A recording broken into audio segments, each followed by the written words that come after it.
Hello बच्चों, good evening. आप आइए, आपका स्वागत है हमारे YouTube चैनल लक्ष्य 24/7 क्लासेस में। आइए जल्दी जल्दी जो बच्चे हैं जल्दी जल्दी क्लास को शेयर कर दीजिए। जो नए बच्चे हैं उसको सब्सक्राइब भी चैनल को कर लीजिए, जिससे आपको हमारे चैनल का नोटिफिकेशन मिल जाए और क्लास स्टार्ट होने से पहले आपको इसकी सूचनाएं मिल जाए। तो आप लोग जल्दी से क्लास को शेयर कर दीजिए और जो नए बच्चे हैं जल्दी से लाइक और सब्सक्राइब भी कर लीजिए। आइए, आप लोग को पता ही होगा कि करंट अफेयर्स की क्लास हमारे यहाँ पर डे चल रही है और सारी क्लासें भी स्टार्ट हो चुकी हैं। जिन बच्चों को ऑफलाइन बैच में एडमिशन लेना है वो जल्दी से हमारे ऑफिस में आके संपर्क कर लें, क्योंकि यूपी पुलिस की और जो लेखपाल की वैकेंसी है इनके लिए भी स्पेशल क्लासेस स्टार्ट हो चुकी हैं। तो जिन बच्चों को अभी हाल ही में यूपी पुलिस का फॉर्म भरा गया है तो आप लोगों को तैयारी करना है यूपी पुलिस के लिए, तो आप लोग जल्दी से हमारे कॉन्टेक्ट नंबर पे कॉल करके आप पता कर लीजिए और जल्दी से क्लास यानी 1 मार्च से क्लास स्टार्ट होने वाली है ऑफलाइन बैच। तो आप लोग जल्दी जल्दी से आके एडमिशन ले सकते हैं और ऑनलाइन क्लासेस चल ही रही हैं, तो आप लोग यूट्यूब पे आराम से क्लास देखते रहिए। आइए हम स्टार्ट करते हैं आज की जो क्लास है उसके बारे में। और आज इसमें हम कुछ एक्स्ट्रा भी पॉइंट जोड़ेंगे जो स्टैटिक जीके से रिलेटेड होगा। तो ये भी एग्जाम में पूछने वाले जो क्वेश्चन है उन्हीं को हम आज कुछ ऐड करते ही जाएंगे। चलिए देखते हैं आज का जो हमारा पहला क्वेश्चन है। तो हमारा जो पहला क्वेश्चन है उसको देखते हैं।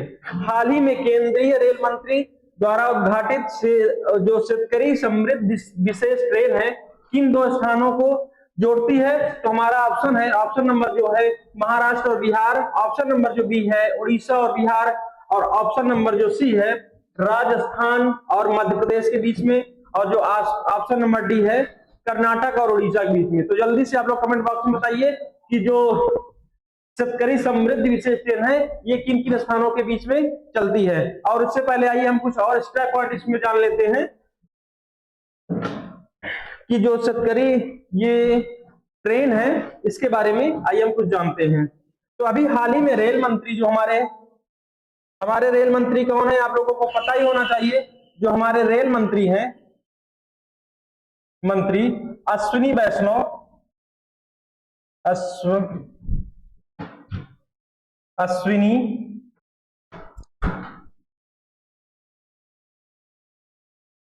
वैष्णो के द्वारा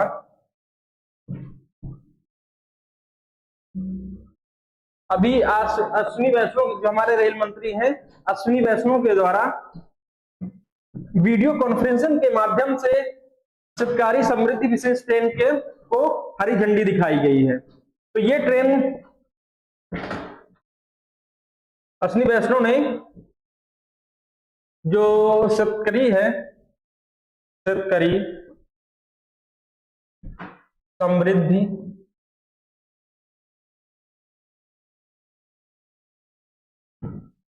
समृद्धि जो विशेष ट्रेन है ट्रेन को हरी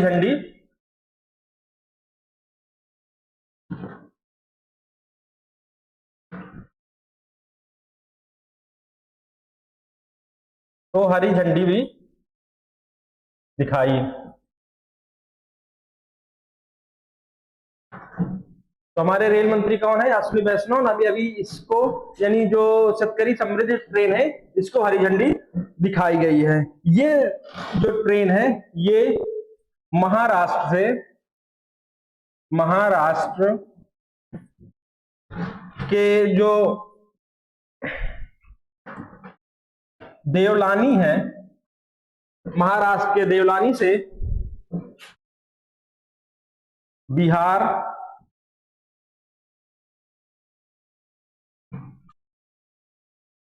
जो बिहार के दानपुर है, बिहार के दानपुर तक चलेगी। तो आपको याद रहना चाहिए जो हमारे रेल मंत्री अश्विनी वैष्णव ने अभी जो शेतकरी समृद्धि ट्रेन है इसको हरी झंडी दिखाई है। ये जो ट्रेन है ये महाराष्ट्र के देवकली से बिहार के दानपुर के बीच में चलने वाली है। तो हमारा जो ऑप्शन है option number A Bihar, Maharashtra और बिहार के बीच में ये ट्रेन चलने वाली है। चलिए आइए हम इसके बारे में और कुछ जान लेते हैं। तो देखते हैं जो ये रेल मंत्री अश्विनी वैष्णव ने वीडियो कॉन्फ्रेंस के माध्यम से अभी सत्करी समृद्ध विशेष ट्रेन को हरी झंडी दिखा दी गई है। यह ट्रेन महाराष्ट्र के देवल्ली से बिहार के नसवान, बिहार के जो दानापुर है यहां तक को जोड़ती है। जो इसका मुख्य उद्देश्य है किसानों को उनकी जो वस्तुएं हैं उनको जो कम लागत में नए बाजारों तक पहुंचाने के लिए इस ट्रेन में काफी उनको मदद मिलेगी। ट्रेन में छोटे पार्सल वैन है, यानी इसमें छोटे पार्सल को आप नहीं ले जा सकते हैं, और छोटे वस्तुओं को नहीं ले जा सकते हैं। नासवान वस्तुओं के आसान और सुरक्षित परिवहन के लिए ये बहुत महत्वपूर्ण है। तो अभी ये कहां से कहां तक के बीच में चली है, तो आपको ये पता होना चाहिए कि ये है महाराष्ट्र के देवल्ली से बिहार के दानापुर के बीच में ये ट्रेन चलने वाली है। तो चलिए आइए हम इसमें और कुछ आज देखते हैं जो एग्जाम के रिलेटेड बहुत महत्वपूर्ण क्वेश्चन होने वाले हैं। तो आपको एक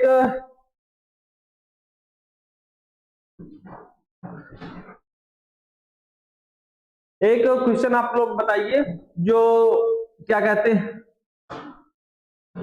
एक क्वेश्चन है कि जो ये एक मरुभूमि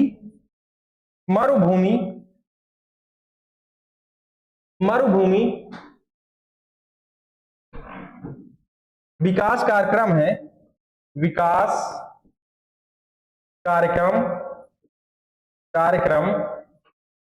ये किस सन में चलाया गया है? तो आप लोग इसके बारे में जल्दी से बताइए। तो ये 1977 से 78 के बीच में इसको चलाया गया है। तो 1977 से 1978 के बीच में इसको चलाया गया था। चलिए अगला क्वेश्चन देखते हैं।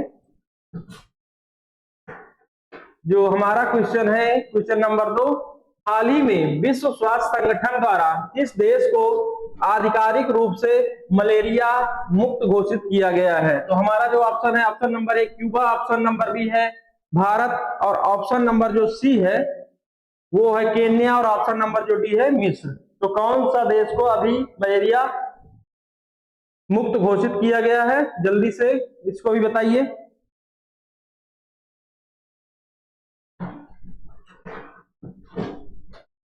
तो अभी जो मिस्र देश है, ऑप्शन नंबर जो डी,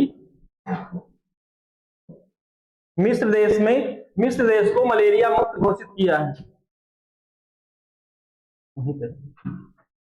मिस्र देश को मलेरिया मुक्त घोषित कर दिया गया है। आइए हम इसके बारे में और विस्तृत में जो जानते हैं। अभी WHO के द्वारा मिस्र को मलेरिया मुक्त घोषित कर दिया गया है। तो आइए हम WHO के बारे में कुछ और भी जानकारी लेते हैं। तो WHO की स्थापना के बारे में आपको WHO का फुल फॉर्म भी पता होना चाहिए। तो इसका जो फुल फॉर्म है वर्ल्ड हेल्थ ऑर्गेनाइजेशन, आपको इसका फुल फॉर्म पता होना चाहिए। जो WHO है इसकी स्थापना, इसका फुल फॉर्म क्या है? तो वर्ल्ड हेल्थ ऑर्गेनाइजेशन इसका पूरा नाम है। अभी इसी के द्वारा मिस्र देश को मलेरिया मुक्त घोषित कर दिया गया है। जो WHO है ये संयुक्त राष्ट्र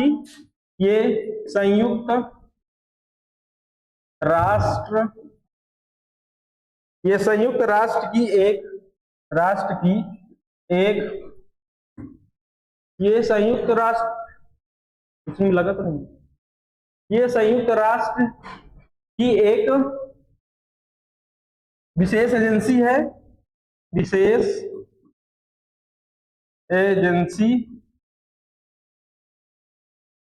संयुक्त राष्ट्र संघ की एक विशेष एजेंसी है।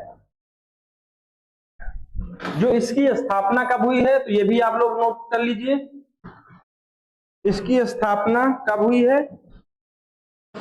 तो इसकी स्थापना जल्दी से बताइए कि इसकी स्थापना कब हुई है? इसकी स्थापना 7 अप्रैल 7 अप्रैल 1948 में इसकी स्थापना हुई है। तो डब्ल्यूएचओ की स्थापना 7 अप्रैल 1948 को हुई है। इसीलिए 7 अप्रैल को हम किस दिवस के रूप में मनाते हैं? तो 7 अप्रैल को विश्व स्वास्थ्य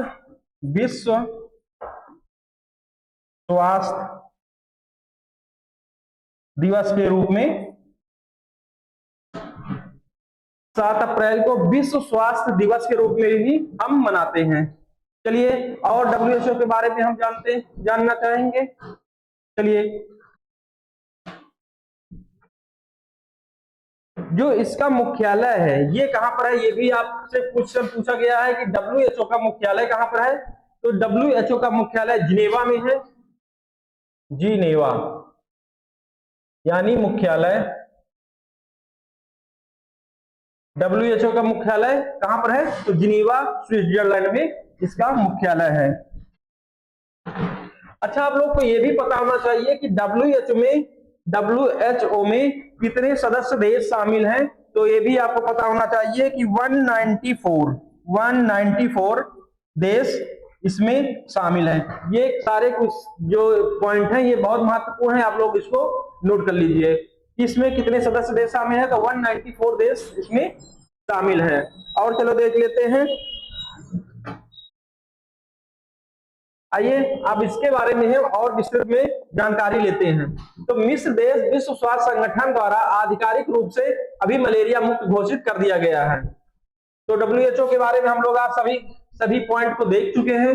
इसकी स्थापना कब हुई है, ये इसमें कितने सदस्य देश हैं, और ये कब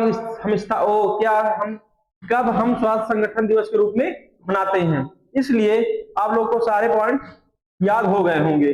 चलिए, मलेरिया फ्लोरोमाइड जो प्लाज्मोडियम है ये परजीवी के कारण होता है। तो आपको ये भी याद होना चाहिए कि जो मलेरिया है वो प्लाज्मोडियम जो परजीवी है उसके द्वारा ये फैलता है। यह जीवन के लिए खतरा है लेकिन संक्रमण नहीं है।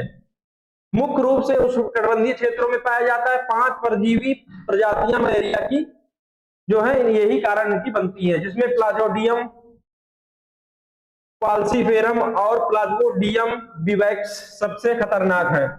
मच्छर के काटने से 10 से 15 दिनों के बाद बुखार, सिर दर्द और ठंड जैसे लक्षण मलेरिया के दिखाई पड़ते हैं। तो ये है जो मलेरिया के मेन लक्षण। चलिए हम अगला क्वेश्चन देखते हैं।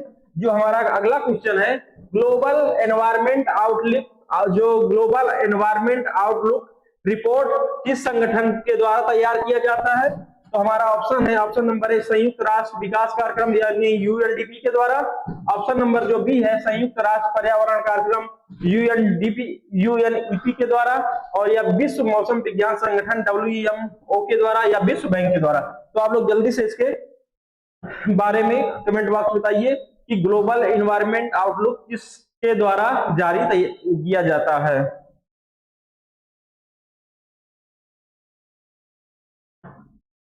तो आप लोग को पता ही होना चाहिए कि जो ग्लोबल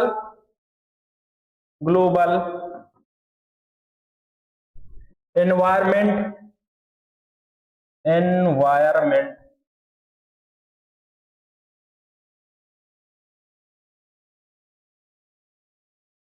ग्लोबल एनवायरमेंट आउटलुक है, आउटलुक ग्लोबल एनवायरमेंट आउटलुक यह रिपोर्ट संयुक्त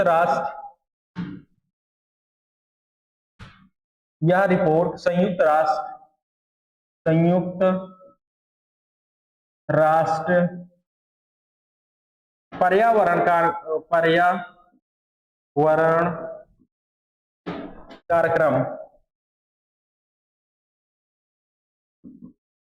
कार्यक्रम के द्वारा जारी किया जाता है। तो जो हमारा ऑप्शन है, ऑप्शन नंबर बी, ये सही होगा कि जो ग्लोबल एनवायरमेंट आउटलुक है ये संयुक्त राष्ट्र पर्यावरण कार्यक्रम यानी यूएनडीपी के द्वारा जारी किया जाता है। तो ऑप्शन नंबर जो हमारा बी है वो सही होगा। चलिए हम थोड़ा आज यूएनडीपी के बारे में भी जो जान लेते हैं, संयुक्त राष्ट्र पर्यावरण कार्यक्रम के बारे में भी हम विस्तृत में थोड़ा जान लेते हैं। तो जो संयुक्त राष्ट्र पर्यावरण कार्यक्रम है, इसके बारे में आइए देखते हैं। यह एक राष्ट्र की एक प्रमुख एजेंसी होती है। ये भी आपको पता होना चाहिए, ये राष्ट्र की एक प्रमुख एजेंसी होती है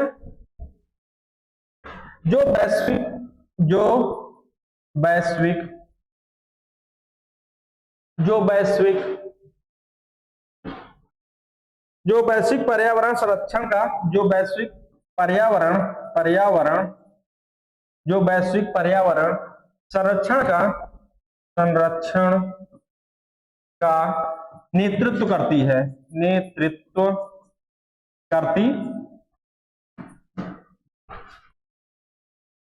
इसीलिए हम सारे पॉइंट को आपको लिख देते हैं कि आपको लिखने में भी कोई ज्यादा दिक्कत ना हो, आप लोग इसको जल्दी से पढ़ के अपना नोट्स में बना सके। चलिए, यह एक राष्ट्र की प्रमुख एजेंसी है जो वैश्विक पर्यावरण संरक्षण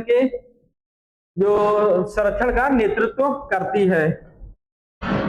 इसकी जो स्थापना कब हुई है ये भी आपको पता होना चाहिए कि संयुक्त राष्ट्र पर्यावरण कार्यक्रम, इसकी स्थापना यानी यूएनडीपी की स्थापना कब हुई है।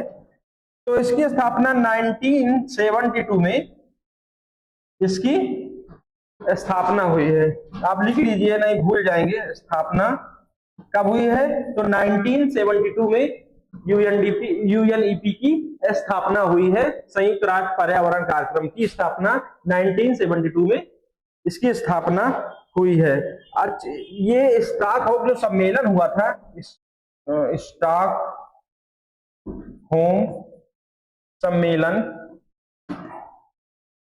स्टॉकहोम सम्मेलन के माध्यम से इसकी स्थापना 1972 में हुई है। आइए और इसके बारे में हम जान लेते हैं।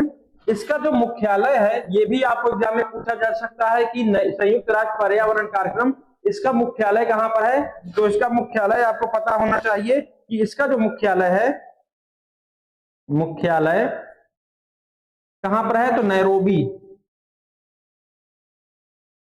नैरोबी में इसका मुख्यालय है। आपको ये भी पता होना चाहिए कि नैरोबी है कहां पर। तो आपको ये भी लिखना होगा कि नैरोबी जो केन्या में है। संयुक्त राष्ट्र पर्यावरण कार्यक्रम, इसकी स्थापना 1972 में हुई थी और इसका मुख्यालय कहां पर है? नैरोबी केन्या में है। चलिए, इसका मुख्य उद्देश्य है पर्यावरण के संरक्षण के लिए, उसकी देखभाल के लिए, जैसे जलवायु परिवर्तन हो रहा है, इसी सब के बारे में इसका मुख्य कार्य है। इसी की देखभाल के लिए संयुक्त राष्ट्र पर्यावरण कार्यक्रम का यूएनईपी का स्थापना की गई है। चलिए आइए इस पर हम और विस्तृत में जानते हैं।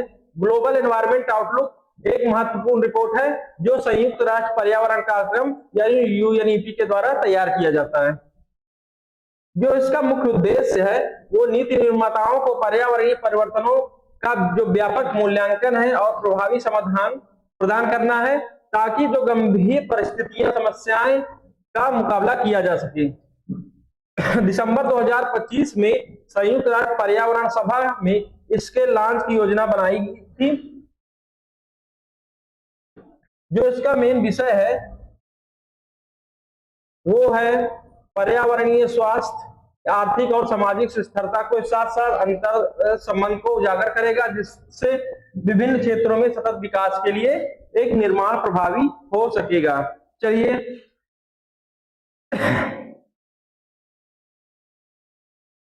आप लोग एक क्वेश्चन का आंसर बताइए। जो सर्व शिक्षा अभियान है, सर्व शिक्षा अभियान,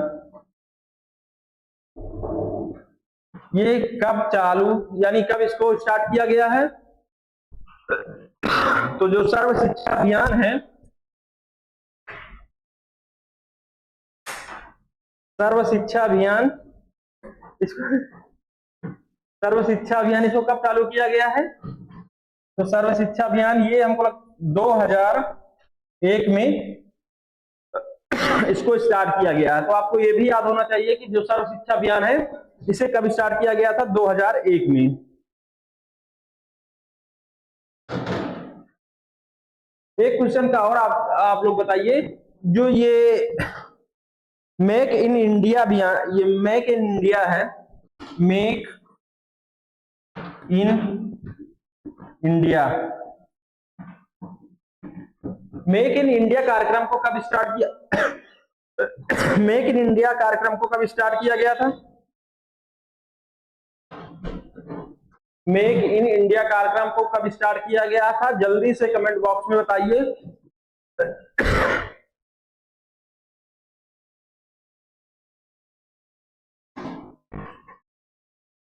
तो मेक इन इंडिया कार्यक्रम 25 सितंबर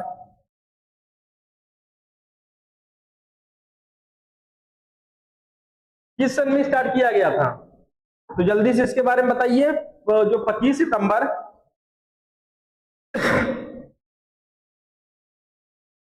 किस सन में स्टार्ट किया गया था? जल्दी बताइए। 25 सितंबर 2014 में। कुछ लोग कमेंट में जल्दी से इसका आंसर बता देते हैं, कुछ लोग तो उसी में मैसेज करने में ही लगे रहते हैं। तो मेक इन इंडिया कार्यक्रम 25 सितंबर 2014 को स्टार्ट किया गया था। चलिए अगला क्वेश्चन देखते हैं हम। ईस्टर्न में जो मैरीटाइम कॉरिडोर है, भारत और रूस के कौन से दो शहरों को जोड़ता है? तो आपको पता होना चाहिए कि जो ईस्टर्न मैरीटाइम कॉरिडोर है, भारत और रूस के कौन कौन से शहरों को आपस में जोड़ता है? तो ऑप्शन जो नंबर हमारा एक है मुंबई और मॉस्को के बीच में, और ऑप्शन जो नंबर बी है भुवनेश्वर और मॉस्को के बीच में, ऑप्शन नंबर जो सी है चेन्नई और व्लादिवोस्टोक के बीच में, और ऑप्शन नंबर जो डी है कटक और सेंट पीटर्सबर्ग के बीच में। तो जल्दी से आप लोग कमेंट बॉक्स में इसका आंसर बताइए कि जो मैरीटाइम कॉरिडोर है, east maritime corridor, eastern maritime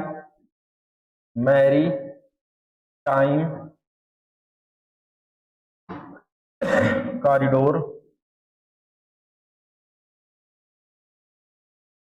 ये किन किन शहरों को जोड़ता है? तो जल्दी से आप लोग कमेंट बॉक्स में बताइए।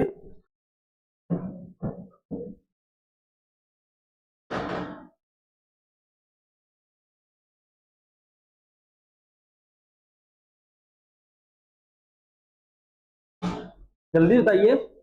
तो आप लोग इसको ये जानना होगा कि ये रूस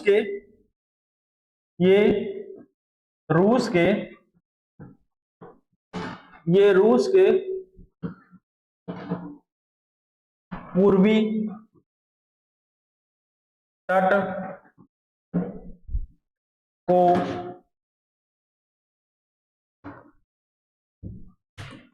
दक्षिण, रूस के पूर्वी तट को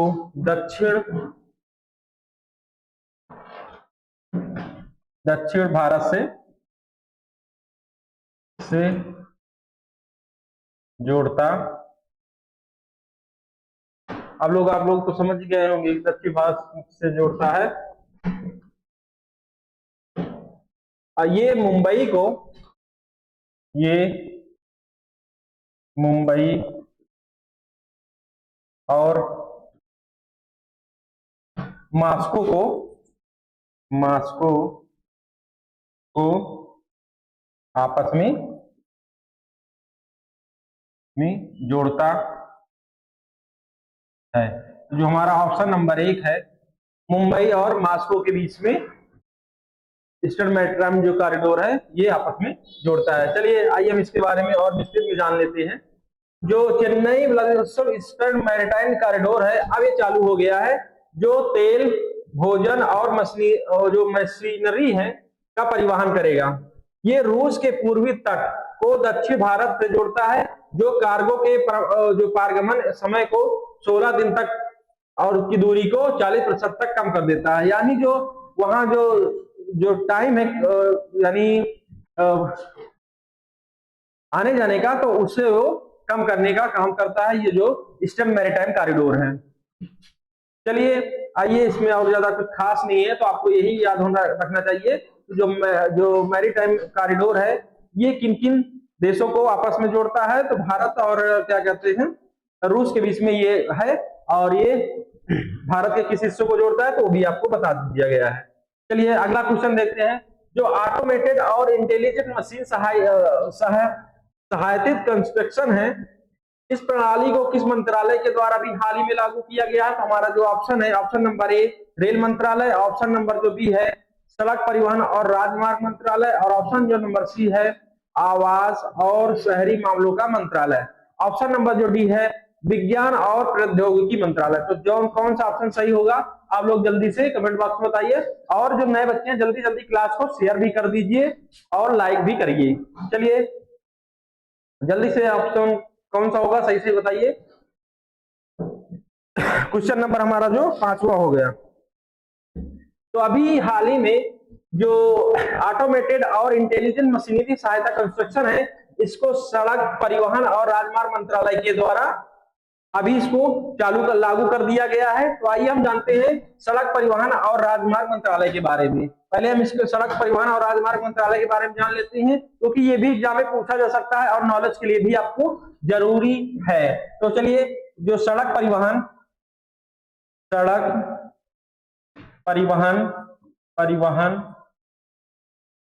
और राजमार्ग मंत्रालय। तो पहले आपको ये ही पता होना चाहिए जो सड़क परिवहन और राजमार्ग मंत्रालय है इसके जो मंत्री हैं वो कौन है। तो आपको पता होना चाहिए जो सड़क परिवहन और राजमार्ग मंत्री हैं वो हैं हमारे नितिन गडकरी।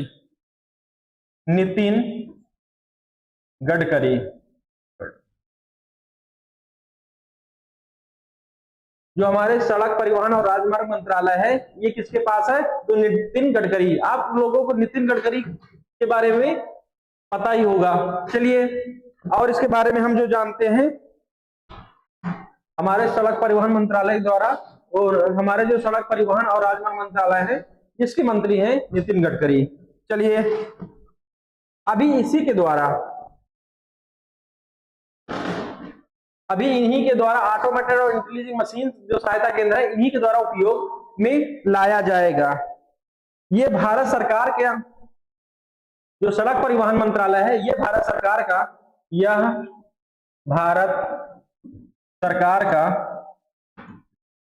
का एक महत्वपूर्ण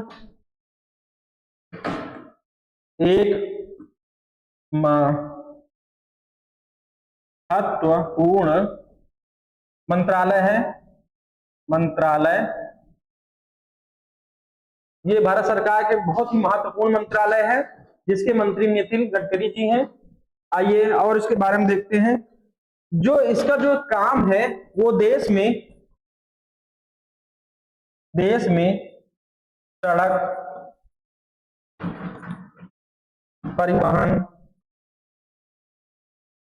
परिवहन राजमार्गों का निर्माण और देख रेख करना। जो सड़क परिवहन और राजमार्ग मंत्रालय है इसका जो मेन काम है ये सड़क परिवहन और राजमार्गों का निर्माण करना और उनकी देख रेख का पूरा जिम्मा इस मंत्रालय के पास होता है। चलिए तो आपको मंत्री के बारे में बता ही दिए गए हैं, तो ये मंत्री हमारे हैं। आइए हम इसके बारे में और विस्तृत में जानते हैं। अभी सड़क परिवहन और राजमार्ग मंत्रालय के द्वारा राष्ट्रीय राजमार्ग निर्माण के लिए उन्नत इंटेलिजेंट मशीनों यानी एआई मशीनों का उपयोग करेगा। यह एक उन्नत प्रणाली है जिसे सड़क परिवहन और राजमार्ग मंत्रालय द्वारा कुशल राष्ट्रीय राजमार्ग निर्माण के लिए पेश किया गया है। तो ये भी आपको ध्यान देना होगा। निर्माण को तेज करने और सड़क की गुणवत्ता को सुधारने के लिए जो इंटेलिजेंट मशीन है इनको रियल टाइम डेटा साझाकरण के साथ साथ एकीकृत करता है। इसका जो उद्देश्य है उत्पादन को बढ़ाना, टिकाऊ सड़कें सुनिश्चित करना और जो पारंपरिक निर्माण के बाद जो सर्वेक्षण पर निर्भरता कम करने के लिए इन जो इंटेलिजेंट मशीनें हैं यानी एआई का उपयोग करके, एआई जो मशीन आधारित मशीनें हैं इनका उपयोग करके इनको ये नहीं सुचारू रूप से चलाना है। ये तकनीकी असंगठित डेटा और जो ठेकेदारों के द्वारा जो खराब प्रदर्शन है उनकी चुनौतियों को समाधान करना भी है, जो अक्सर देरी के कारण बनती हैं। तो इसीलिए जो अभी सरकार ने इसको लॉन्च किया है कि जो सड़क है इनको देखरेख में जो काफी समय लग जाता है और ये गुणवत्तापूर्ण नहीं बनते, तो ये जो इंटेलिजेंट एआई का प्रयोग करके उसको और अधिक गुणवत्तापूर्ण बनाने के लिए इनका उपयोग किया जाएगा। आप लोग एक क्वेश्चन का और आंसर बताइए। जो स्वच्छ भारत मिशन है, स्वच्छ भारत मिशन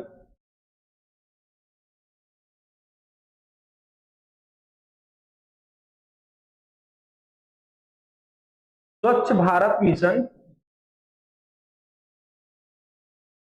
स्वच्छ भारत मिशन के बारे में आप लोग बताइए।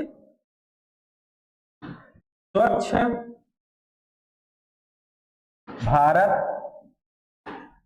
मिशन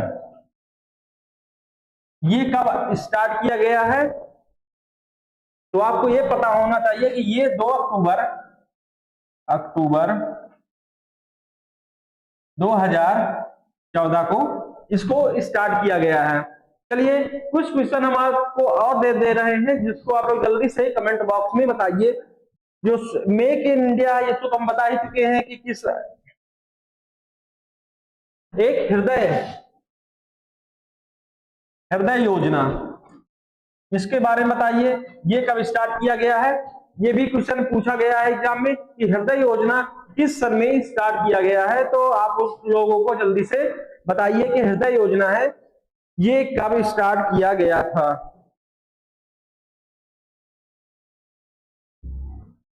हृदय योजना को कब स्टार्ट किया गया था जल्दी से कमेंट बॉक्स में बताइए। देर मत करिए, फालतू के कमेंट मत करिए।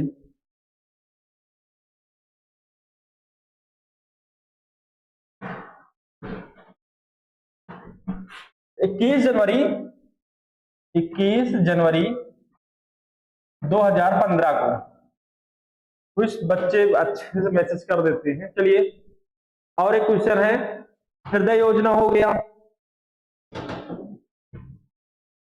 अभी आप लोग बहुत सुने होंगे जो बेटी बचाओ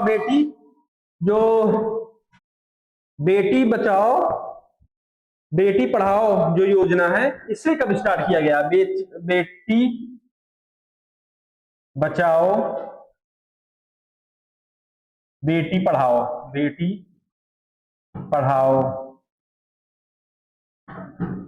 योजना, जल्दी से बताइए बेटी बचाओ बेटी पढ़ाओ योजना कब स्टार्ट किया गया था?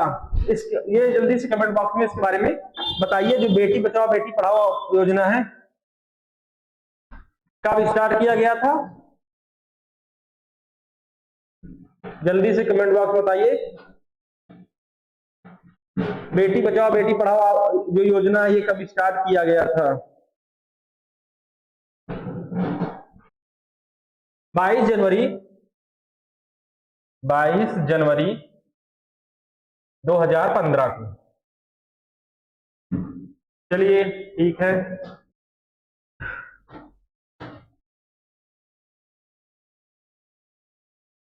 एक और बताइए, जो अटल पेंशन योजना है इसके बारे में भी आप जान लीजिए। अटल पेंशन योजना, जो अटल पेंशन योजना है ये कब चालू किया गया था इसके बारे में बताइए, भी एग्जाम में पूछे गए हैं।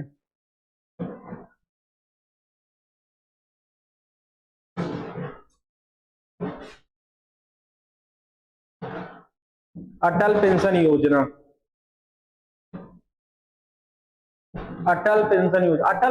9 जनवरी 2015। चलिए अगला क्वेश्चन हम देखते हैं। ये भी एग्जाम से रिलेटेड बहुत महत्वपूर्ण है, तो लोग इसको नोट कर लीजिएगा क्योंकि एग्जाम में पूछे गए हैं। अगर और आपको बताना, चलिए एक दो और देख लेते हैं। जो उदय योजना है इसके बारे में भी आप बता दीजिए, ये कब चलाएगा? उदय योजना के बारे में, उदय ये कब चलाया गया था, तो इसके बारे में भी आपको पता होना चाहिए। ये 2015 में 2015 में किस यानी किस महीने में चला गया था, तो आपको यह भी याद होना चाहिए कि नवंबर में। तो ये आपको याद होना चाहिए। चलिए अगला क्वेश्चन देखते हैं, जो हमारा क्वेश्चन नंबर 6 है।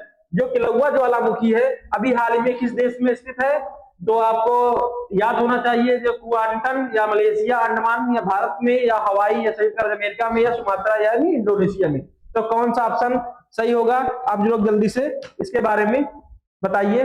जो किलौआ ज्वालामुखी है ये किस देश में स्थित है।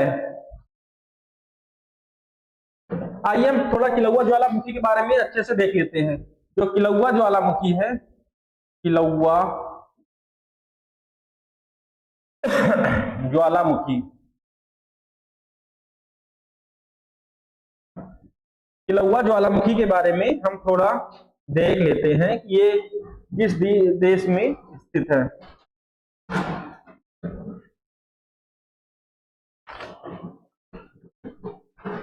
किलौआ ज्वालामुखी, तो आप लोग जल्दी से कमेंट बताइए कौन सा ऑप्शन सही होगा। चलिए आप लोगों को जो आ रहा है, तो हवाई जो संयुक्त राज्य अमेरिका में है यहीं पे स्थित है किलौआ ज्वालामुखी। हवाई द्वीप है वहीं पे किलौआ ज्वालामुखी स्थित है। अभी हाल ही में इसमें बहुत भयंकर विस्फोट हुआ है, लगभग 350 फीट 350 फीट लगभग वो इसके जो लावा है वो इन लावा के ऊपर तक गए हैं। चलिए हम आइए किलौआ ज्वालामुखी के बारे में विस्तृत में थोड़ा जान लेते हैं। तो किलौआ ज्वालामुखी के बारे में ये अमेरिका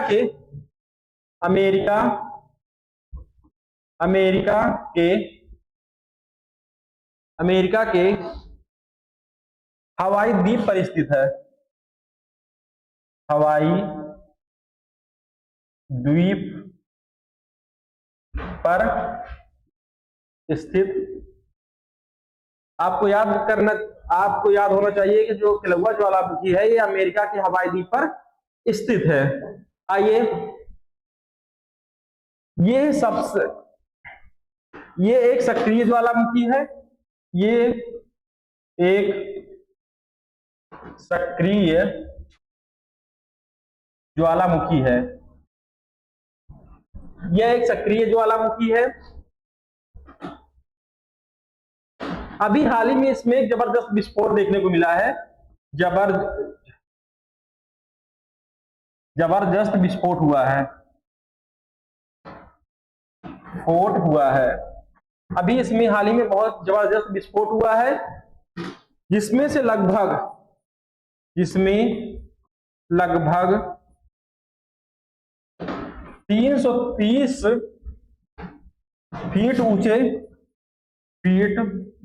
ऊंचे जो लावा हैं, लावा के फव्वारे उठे हैं। लावा के जो फव्वारे हैं,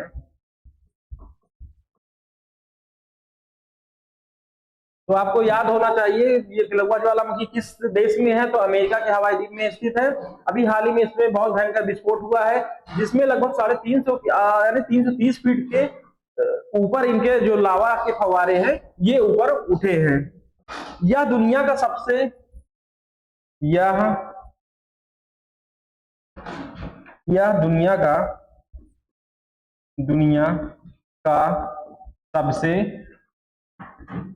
खतरनाक ज्वालामुखी है। ये सब चीज आपको याद होना चाहिए कि किलौआ ज्वालामुखी किस द्वीप में है, कहां पर है, कि ये तो आप लोगों को पता होना चाहिए। हमारा जो ऑप्शन है हवाई द्वीप, संयुक्त राष्ट्र अमेरिका के जो हवाई द्वीप है यहाँ पर किलौआ ज्वालामुखी स्थित है। आइए अब इसके बारे में और विस्तृत में जान लेते हैं। हवाई द्वीप का जो किलौआ ज्वालामुखी है ये दुनिया के सबसे सक्रिय ज्वालामुखियों में से एक है। फिर से फट रहा है, यानी इसमें अभी हाल में विस्फोट हुआ है। यह अमेरिका के हवाई द्वीप में स्थित है। किलौआ हवाई द्वीप पर सबसे युवा और सबसे सक्रिय शीर्ष ज्वालामुखी है, जो बार बार विस्फोटों के कारण जाना जाता है। इसके जो विस्फोट है, इसके शिखर कैल्डेरा या रिफ्ट जोन के साथ वेस्ट के होते हैं। केंद्रीय गड्ढा, बस इतना ही बहुत है। क्योंकि इसे हवाई द्वीप की अग्नि देवी पेले का निवास स्थान भी माना जाता है। ये ही सब इसके बारे में थोड़ा थोड़ा आप लोगों को पता होना चाहिए। चलिए आइए हम कुछ और इसमें देख लेते हैं। एक आप लोग ये आपसे बताइए जो अमृत योजना है,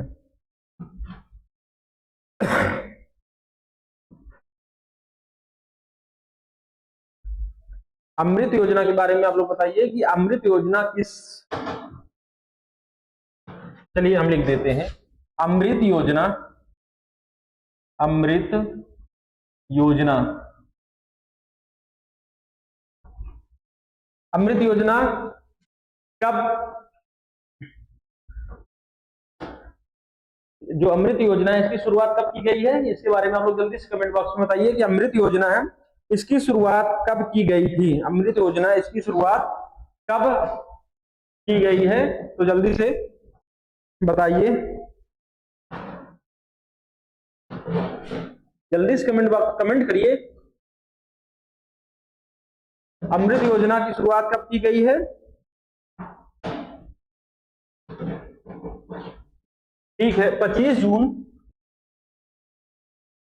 जून 2015 को अमृत योजना 25 जून 2015 को स्टार्ट किया गया है। चलिए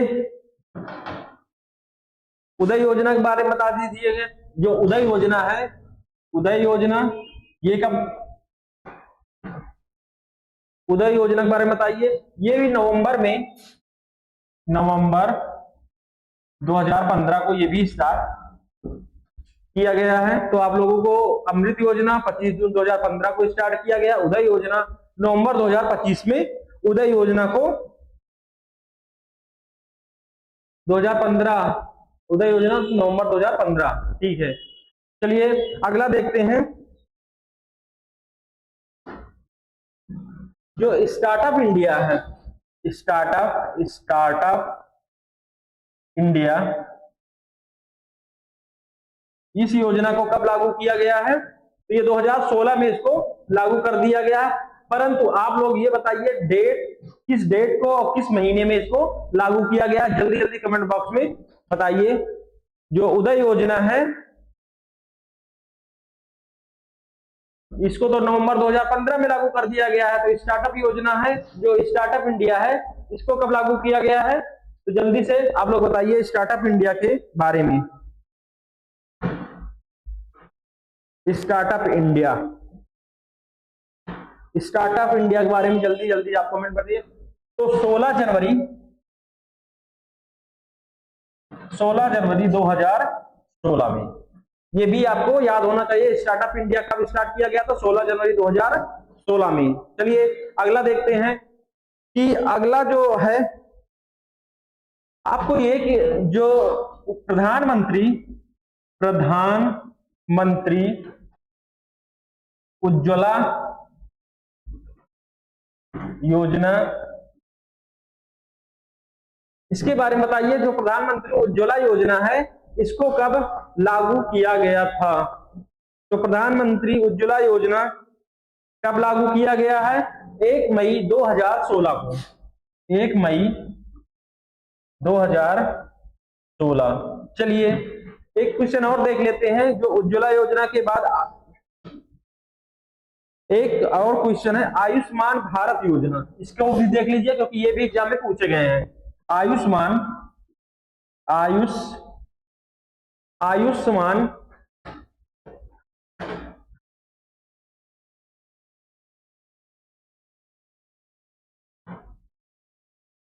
जल्दी बताइए।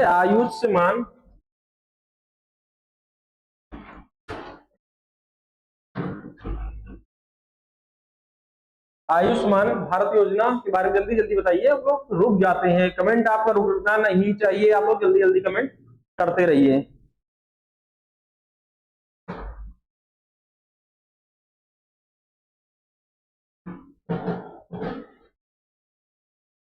जल्दी कमेंट करिए।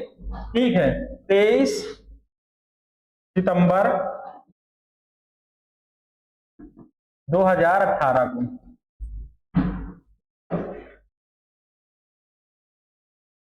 आयुष्मान भारत योजना 23 सितंबर 2018। चलिए अगला देख लेते हैं। पीएम विश्वकर्मा योजना के बारे में आप लोग बता दीजिएगा कमेंट बॉक्स में। पीएम विश्वकर्मा योजना, आप लोग कमेंट में बताइए पीएम विश्वकर्मा योजना कब और किस यानी किस वर्ष लागू किया गया है, जल्दी से बताइए। पीएम विश्वकर्मा योजना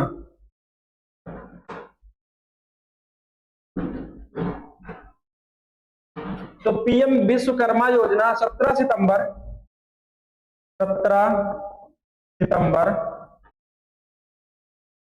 2023 को पीएम विश्वकर्मा योजना 17 सितंबर 2023 को लागू किया गया है। चलिए अगला क्वेश्चन हम देखते हैं करंट के। चलिए हाल ही में खबरों में देखी गई क्रॉनिक वेस्टिंग जो डिजीज है, ये मुख्य रूप से कौन से जानवर में प्रभावित होता है? तो आपको ये पता होना चाहिए जो ये क्रॉनिक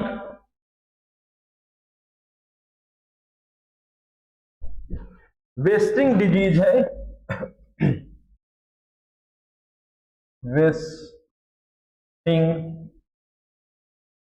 डिजीज, आपको इसके बारे में पता होना चाहिए। जो क्रॉनिक वेस्टिंग डिजीज है, ये किन जानवरों में भी इसके जो लक्षण देखे गए हैं, तो आपको ये पता होना चाहिए। जो क्रॉनिक वेस्टिंग डिजीज है, अभी हाल ही में हिरण और पल्क, मूस और जो रेनडियर है, इनमें इनके लक्षण को देखा गया है। तो हमारा जो ऑप्शन है, ऑप्शन नंबर जो बी, हिरण, एल्क, मूस और रेनडियर जो है, इनमें इनके इस लक्षण को देखा गया है क्रॉनिक वेस्टिंग डिजीज के बारे में, यानी जो रोग है इनका इन जानवरों के बीच में मुझे यानी वैज्ञानिकों को देखा गया है। चलिए इसे हम जम्बी डिजीज के नाम से भी इन्हें इस बीमारी को जॉम्बी डियर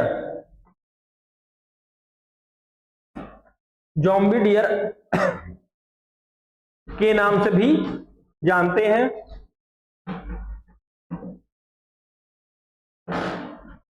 यह एक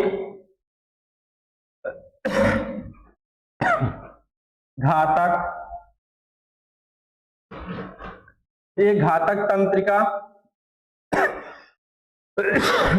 तंत्रिका संबंधी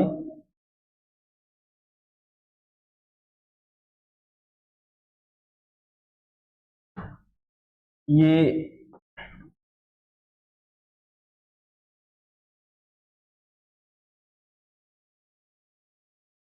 संबंधी बीमारी है। ये तंत्रिका संबंधित एक बीमारी है जो अभी हिरण, एल्क, मूस और रेनडियर जैसे जानवरों के बीच में देखा गया है। चलिए और इसके बारे में थोड़ा हम देख लेते हैं। और ये देख लीजिए, ये देखो अभी ये जो फोटो में दिखाई दे रहा है, यही है जो वैज्ञानिक जॉम्बी डियर बीमारी का क्रॉनिक वेस्टिंग डिजीज के रूप में भी मानव पर प्रभाव को लेकर चिंताएं व्यक्त की गई हैं। यह एक घातक तंत्रिका संबंधित बीमारी है जो मुख्य रूप से हिरण, एल्क, मूस और रेनडियर को प्रभावित करती है। यह प्रयास के कारण होती है जो गलत तरीकों से मुड़े हुए प्रोटीन होते हैं जो मस्तिष्क को नुकसान पहुंचाते हैं। यानी इनका जो प्रभाव है ये मस्तिष्क यानी दिमाग पे ज्यादा होता है और गंभीर विकार और स्पंजी टिश्यू का एक कारण बनते हैं। यह लार, मल, खून और मूत्र जैसे शरीर के तरल पदार्थों के माध्यम से फैलती हैं। तो ये भी आपको ध्यान देना चाहिए कि ये जो बीमारी है कैसे फैलती है। तो लार, मूत्र, ये खून और मूत्र जैसे शरीर के जो तरल पदार्थ हैं इन्हीं के माध्यम से ये फैलती है और पर्यावरण में वर्षों तक संक्रमण रह सकता है। इनके जो लक्षणों के बारे में बात करते हैं, लक्षणों में वजन घटना, व्यवहार में बदलाव और अधिक पानी पीना, लार बहाना शामिल है। ये इनके जो मेन लक्षण, इस बीमारी के जो मेन लक्षण है उसमें यह है कि उनका वजन धीरे धीरे, यानी उनका वजन काफी घटता हुआ महसूस होगा। उनके जो व्यवहार है उनमें भी आपको परिवर्तन नजर आएगा और जो उनका पानी है, पानी पीना, ये और अधिक पानी पीने स्टार्ट कर देंगे और इनके जो मुंह से लार की मात्राएं अधिक से अधिक बहना स्टार्ट हो जाएंगी। इसका कोई अभी इलाज या वैक्सीन नहीं बनाया गया है और यद्यपि मानव संचरण की कोई पुष्टि अभी इसमें नहीं हुई है। अभी इनके ये बीमारी के बारे में कोई ऐसी पुष्टि नहीं हुई है कि ये मानवों में भी फैलते हैं। तो आप लोगों को ये क्वेश्चन के बारे में पता होना चाहिए। चलिए और देखते हैं अगला क्वेश्चन के बारे में। जो हमारा अगला क्वेश्चन है, सेबी भारतीय प्रतिभूति और विनिमय बोर्ड के अनुसार वैश्विक स्तर पर आईपीओ की संख्या में भारत को कौन सा स्थान मिला है? तो जो अभी आईपीओ है संख्या में भारत को पहला स्थान प्राप्त हुआ है। आइए हम इसके बारे में और विस्तृत में जानते हैं कि ये क्या है और क्या है, किस चीज में इनको पहला स्थान मिला। तो जो सेबी के अनुसार आईपीओ की संख्या में मामले में भारत दुनिया में पहला स्थान मिला है और मूल्य के हिसाब से शीर्ष 3 देशों में शामिल है।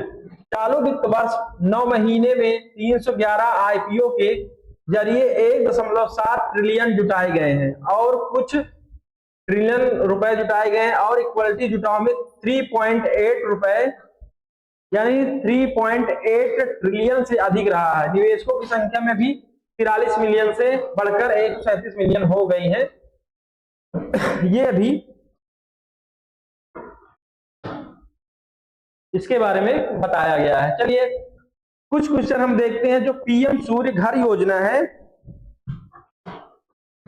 पीएम सूर्य घर योजना के बारे में थोड़ा देख लेते हैं। एग्जाम में ये भी पूछा गया है। तो जो पीएम सूर्य घर योजना है, पीएम सूर्य घर योजना, पीएम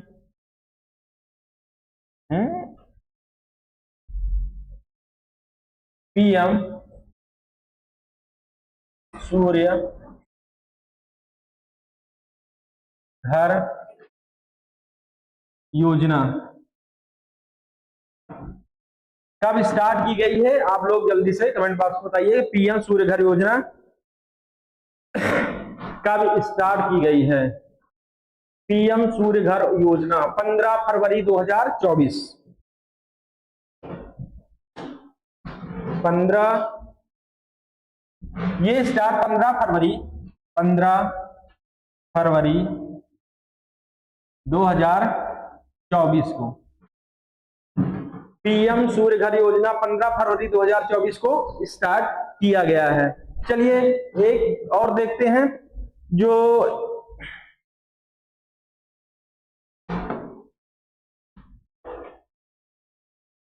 पीएम सूर्य घर योजना 15 फरवरी 2024 को स्टार्ट की गई है। चलिए और देखते हैं।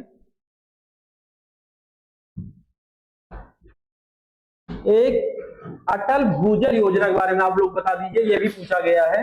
अटल भूजल योजना, अटल भूजल योजना कब स्टार्ट की गई है? ये भी एग्जाम में पूछे गए हैं, तो आप लोग जल्दी से बताइए। अटल भूजल योजना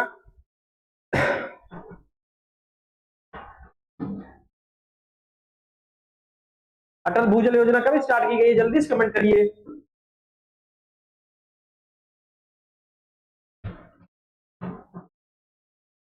अटल भूजल योजना कब स्टार्ट की गई है? जल्दी जल्दी कमेंट करिए।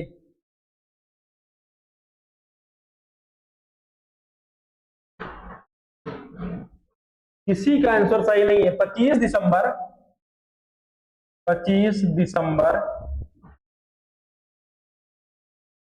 2019 को। ये भी आपको याद होना चाहिए कि 25 दिसंबर 2019 को अटल भूजल योजना को स्टार्ट किया गया है।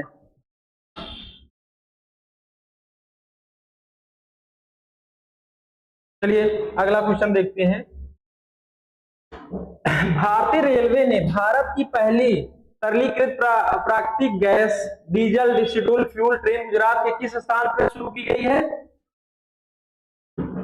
तो जल्दी से इसका ऑप्शन बताइए कि जो भारतीय रेलवे ने भारत की पहली तरलीकृत प्राकृतिक gas diesel schedule fuel train को कब स्टार्ट किया गया है? आइए हम इसके बारे में और विस्तार में देख लेते हैं। भारतीय रेलवे ने अभी भारत की पहली LNG diesel schedule fuel train Ahmedabad के साबरमती से शुरू किया गया है। तो अभी जो ट्रेन चालू की है तो अहमदाबाद के साबरमती से इसको शुरू की गई है। इसमें लगभग 1400 हॉर्स पावर वाली DEMU पावर कारों का शेड्यूल फ्यूल सिस्टम में बदला गया है, जिसमें लगभग 40% डीजल की जगह जो LNG का उपयोग होता है। यह ट्रेन 2000 किलोमीटर से अधिक की परीक्षण यात्रा के बाद अब इसको नियमित सेवा में चालू कर दिया गया है। तो जो हमारा ऑप्शन है ऑप्शन भाई ये ऑप्शन नंबर कौन सा सही होगा? जल्दी से आप लोग बताइए कौन सा ऑप्शन सही होगा। तो ये अभी हाल ही में चालू किया गया है अहमदाबाद के साबरमती से इसको अभी हाल ही में स्टार्ट कर दिया गया है। चलिए अगला क्वेश्चन देखते हैं। जो क्वेश्चन नंबर हमारा लास्ट है 10वां क्वेश्चन, इसके बारे में हम लोग जानते हैं। हाल ही में खबरों में रहे डोर्नियर 228 विमान को मूल रूप से किस देश ने विकसित किया है? तो आपको पता होना चाहिए जर्मनी, फ्रांस, इजराइल या न्यूजीलैंड। तो अभी जर्मनी के द्वारा डोर्नियर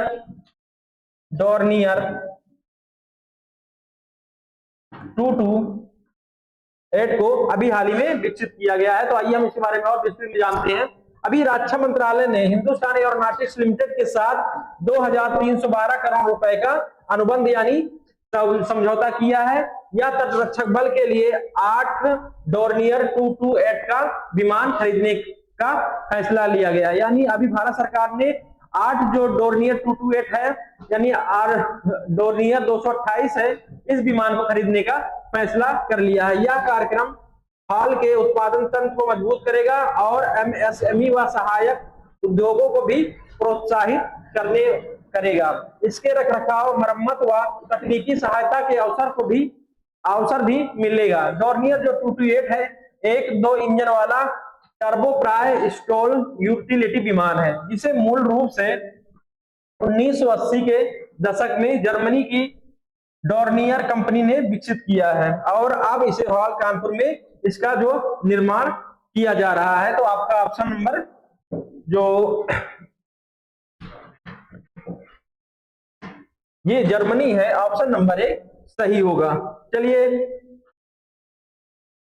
हमारे आज के 10 क्वेश्चन हो गए हैं और अब जिन बच्चों को हमारे क्लास से जुड़ना है वो हमारे इस स्कैन ये जो QR कोड लगा है आप स्कैन करके हमारे डायरेक्ट टेलीग्राम चैनल से जुड़ सकते हैं। तो बच्चों को क्लास कैसी लगी है आप लोग जल्दी से कमेंट बॉक्स में बताइए और जल्दी क्लास को शेयर भी कर दीजिए और अपने दोस्तों के पास जो हाल ही में एग्जाम होने वाले हैं उनके लिए करंट अफेयर्स बहुत ही महत्वपूर्ण है। तो आप लोग जल्दी से क्लास को शेयर भी कर दीजिए और आप स्कैन करके हमारे टेलीग्राम से जुड़ सकते हैं, जिसमें आपको हमारे यहाँ क्लास की जो PDF है वो भी प्राप्त हो जाएंगी। जो स्टडी मटेरियल्स हैं प्रत्येक समय वो भी आपको मिलती रहेंगी और जो आपके डॉट सेशन है वो भी आपको जो क्लासेस होंगी उसके भी आपको वीडियो प्राप्त होते रहेंगे। तो आप लोग जल्दी करके क्लास को जल्दी सब्सक्राइब भी कर लीजिए और अपने दोस्तों और रिलेटिव के पास भी सेंड कर दीजिए जो बच्चे पढ़ने वाले हैं। तो चलिए आज की क्लास को हम यहीं पे खत्म करते हैं, मिलते हैं अगली क्लास में। चलिए धन्यवाद।